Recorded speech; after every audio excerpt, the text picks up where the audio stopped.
हा लय भारी येऊ राहिला खरंच. काय लावलं तुम्ही? मग मी 1000 रुपयाचं सेंट आणलं ना.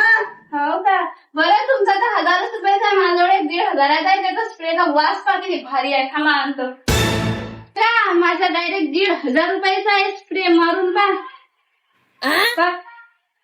वहिनी काय बोलते? अहो मॅडे हो, तुमच्याकडे 1000 1500 शेंट आहेत. माझ्याकडे फक्त 15 रुपये किलो शेण आहे. चला अहो मॅडे शेंट आहे शेंट. दाखवा दाखवा. दाखवा दाखवा. थांबा दाखवतो तुम्हाला. डोळे बंद करा मग.